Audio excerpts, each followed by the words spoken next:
Hey everyone, I'm Claire, and I want to share a chapter of my life that revolves around challenging relationships with my in-laws and husband.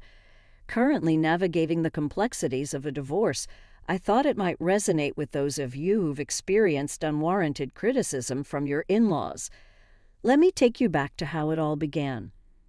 I met Zane, my now estranged husband, on a dating site when I was a 19-year-old college student. Zane, at 25, had a stable job. Despite the age gap, love blossomed between us. I've never been one to judge based on age or appearance, so Zane's age was never a concern for me. However, Zane struggled with our age difference. He often questioned, "Why are you with me, Claire? I don't understand. I'm so much older than you. You could find someone your own age who's better suited for you." "Yes, I could, but I don't want to. I fell in love with you and age doesn't matter to me," I reassured him. Zane, burdened by insecurities, persisted. "There must be other reasons, Claire. It's not natural for someone like you to love someone like me. I wish you'd tell me the truth." "I am telling you the truth. I don't want to date boys my age. I love you, and that's all that matters to me." Despite my assurances, Zane struggled to believe me, revealing deep-seated self-esteem issues that may have contributed to his single status. Determined to prove the authenticity of my feelings, I embarked on the journey to demonstrate the depth of my love for him. Throughout our entire relationship, I refrained from letting Zane spend money on me. While I wasn't a broke college student, I wasn't rolling in wealth either. Despite my financial constraints, I made sure to buy him gifts and cover my own expenses. Each time, I held a modest job so I wasn't destitute. Zane seemed to appreciate these gestures. Regrettably, Zane's low self-esteem persisted, and he continued to doubt the authenticity of my love, despite my best efforts to be supportive and understanding. His mistrust shattered my heart. It wasn't until the first 2 years had passed that I discovered the root of Zane's self-esteem issues. Meeting his parents, Michael and Molly, shed light on his struggles. Michael, Zane's father, had experienced a stroke of luck, winning the lottery and dramatically improving their lives. They purchased an extravagant house and secured their future with the remaining funds. However, Michael and Molly carried an air of superiority during our initial encounter. Michael boasted, "Not everyone can make it big like me. I was a hard-working man, and look where it got me. Do you know how uncommon it is to win a huge lottery? The chances are very low, but I did it on the first try." They took pride in their decision-making skills, insinuating that Zane, despite completing college, would never match their financial success. Molly hinted that Zane's previous partners were gold diggers, leaving as soon as their financial situation improved. The couple openly questioned Zane's ability to make sound choices. This attitude infuriated me. Zane's parents indirectly accused every girl he dated of being interested only in his money. Over time, Zane internalized these beliefs, contributing to his insecurities. The continuation that I, too, was a gold digger became a humiliating part of the narrative. Fed up with the unjust assumptions, I decided to defend both Zane and myself. "I'm sorry, but I have to disagree with you. Zane has worked hard to establish himself in his career, and with time, he will achieve even greater success," I declared. Michael rebutted, "Well, that doesn't change the fact that women only want him for money. The money we have is ours, but Zay does co-own the house. Ultimately, it will be his when we pass. Let me tell you, every time they see our $200,000 house, I swear these girls see dollar signs in their eyes. I can't vouch for Zane's past relationships, but I'm certainly not in this for the money. I love your son, and that's the reason we're together. I have no interest in your house." "Don't worry, Claire. Sometimes it's challenging to accept that people can be successful and live in nice houses. You live in a small rented apartment with roommates. After spending time around our house, you might start desiring it too. It's just a matter of time." Michael and Molly's comments were pushing my anger to the brink. I was on the verge of exploding. Zane heard it all but chose not to respond or defend himself, steering the conversation in a different direction. His nonchalant attitude surprised me. On our way home, I decided to address it with him. Zane, your parents are being unkind. They're insulting both of us. Why didn't you speak up? What did you expect me to say, Claire? I can't be certain. They're entirely wrong. Women in the past have used me to try and benefit from my parents' wealth. They made grand plans involving the house and how it would be ours once my parents passed away. Even if they were gold diggers, that doesn't mean I am one too. You stayed silent when your family insulted me as well. You know my family is well off now. There's a chance they're right about everything. I'm not saying you had bad intentions, but I can understand why it might seem questionable. You don't have parents, so you rely on my inheritance alone.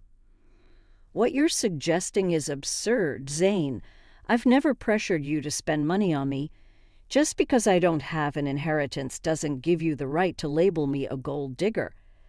Zane remained unwilling to acknowledge my concerns, insisting that he loved me and the reasons behind it didn't matter. He shrugged off the need for further discussion. While some might have found solace in such assurances, I couldn't accept the thought of him harboring negative beliefs about me. I attempted numerous conversations, hoping to make him understand my perspective. I even suggested therapy, recognizing its potential benefits for him. However, he adamantly claimed there was nothing wrong, causing me to eventually abandon the effort. As time passed, I distanced myself from his family. We became engaged shortly after my college graduation, and although my job paid decently, I started saving to contribute to our wedding expenses. We split the costs evenly and got married when I was 22. However, the subsequent 3 years turned into a tumultuous period of my life. Zane frequently visited his parents, returning home in a sour mood each time. I knew Michael and Molly were still taunting him and branding me as a gold digger.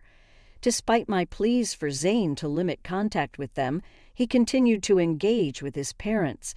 Their words poisoned his perception of our relationship, convincing him that no one could genuinely love him. Even after years of love and care, Zane remained suspicious of me. The burden of constantly proving myself became increasingly draining. However, the breaking point arrived on Zane's birthday. In line with his preference for small celebrations, we had a quiet cake party at home. I presented him with the expensive watch he had desired. Zane was elated with the gift, but my joy waned when he suggested visiting his parents to showcase it. Despite my reluctance, I accompanied him at his insistence. Upon reaching their house, Zane eagerly displayed the watch to Molly and Michael. "Mom, Dad, look at this beautiful watch Claire gave me. I've been wanting it for a while now. Isn't it gorgeous?" "Oh, did she know Zane? It seems she does love you after all. We were quite concerned for a while there," Michael remarked. "Don't get carried away, Michael. She's a gold digger.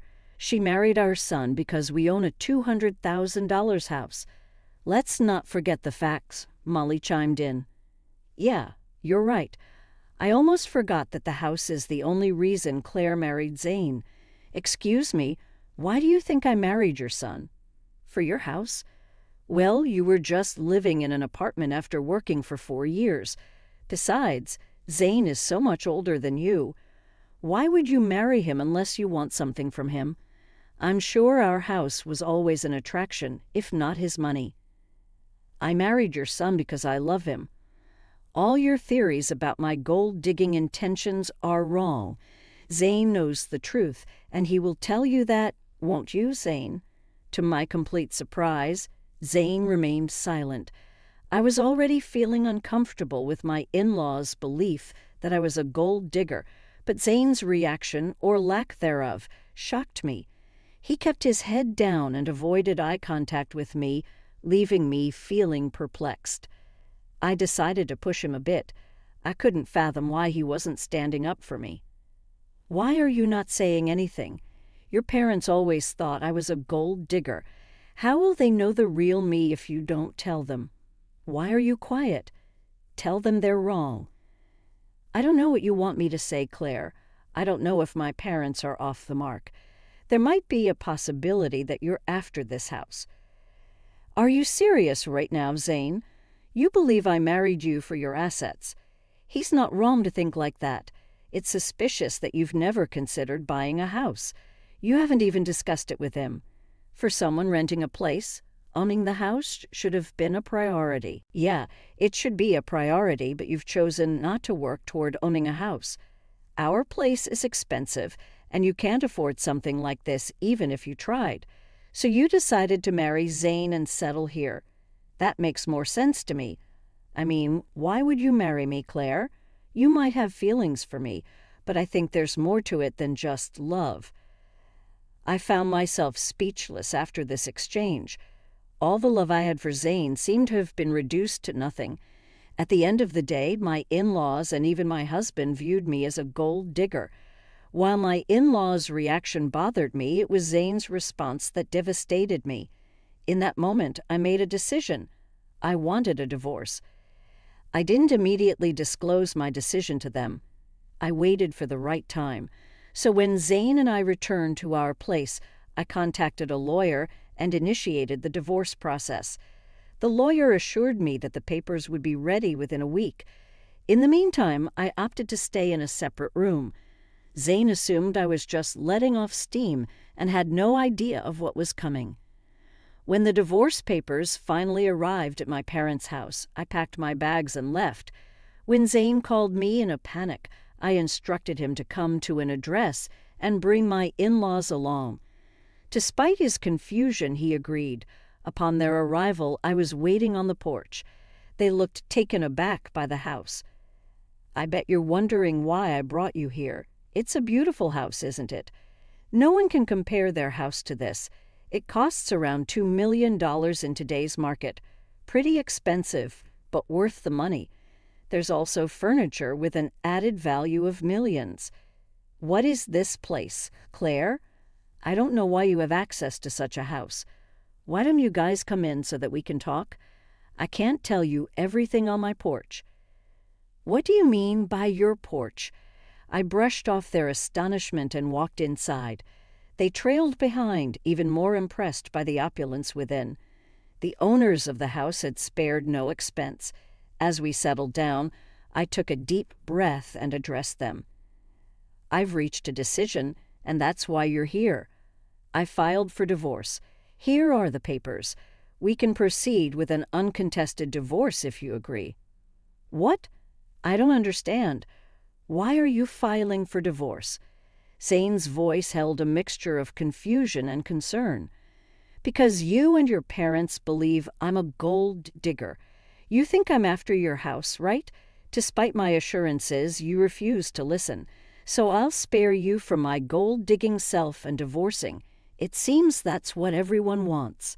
You're considering divorce just because my parents told the truth? That's ridiculous. We didn't say anything untrue.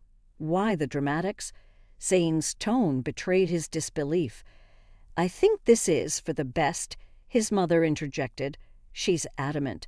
You should sign the papers. At least then you'll find someone who truly loves you." "Listen to me.